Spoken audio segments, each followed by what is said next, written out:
Practical Magic Series, Magical Flame and Fire Safety. Fire is an important element in many traditions. It summons, it cleanses, it creates, it destroys.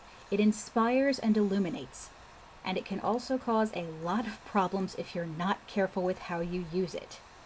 When using open flame in your rituals or magical workings, always practice common sense fire safety.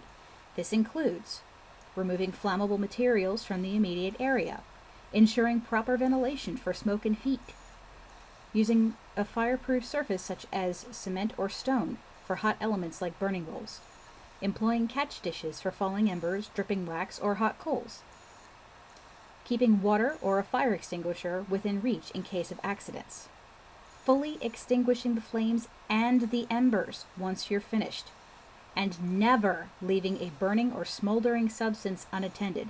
Still aglow? You don't go. And guess what, kids? That last one applies directly to any spell or ritual where you're called upon to let a candle burn down completely. That means you are going to park your happy witchy ass right there to attend the flame until it goes out. None of this tripping on your merry way and leaving an open flame somewhere to set fire to God knows what. This is actually a huge problem in some rural areas, and I do recall someone talking recently about brush fires being started by candles left unattended in the woods. Like, really, what did they think was going to happen to that candle they left burning in the middle of a clearing full of flammable material? Common sense.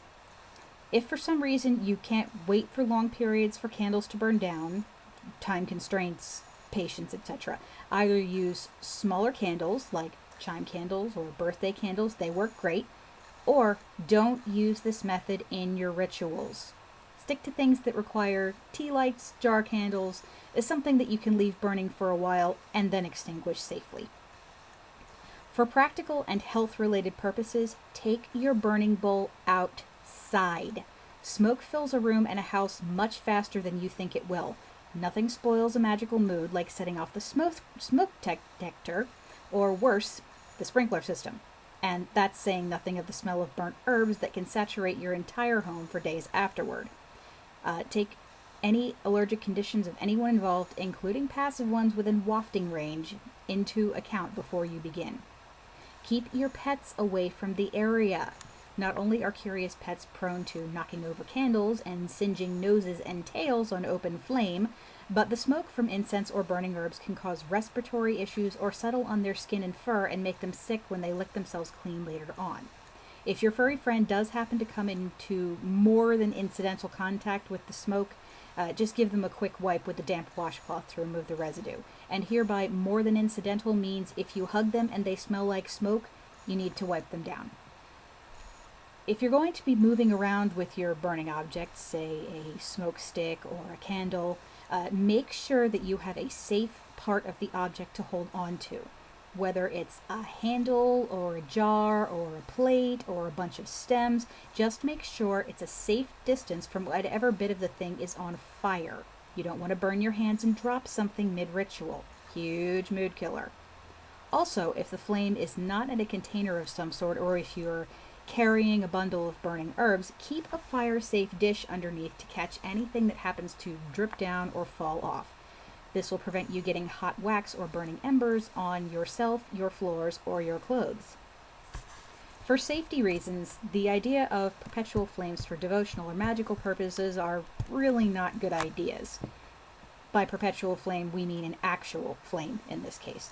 Fortunately, there are plenty of practical and much safer alternatives. The easiest solution is just to use one of those flameless LED candles. They're battery operated, they come in all sorts of colors, and they can flicker and glow just like real candles, but without the danger of open flame. Some models are even scented if that's something you enjoy. LED candles are available in pretty much any candle type. Pillars and tea lights are the most popular and the easiest to find. Tapers are often out around Halloween and the winter holiday season too.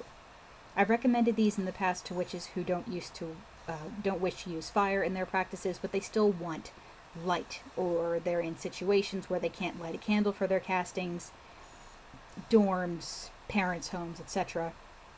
But they still want the symbolism. or if they just want the ambiance of flickering candlelight without the smoke or the heat or the hassle. In all things with magic, practice safety and common sense before any kind of symbolism or aesthetic.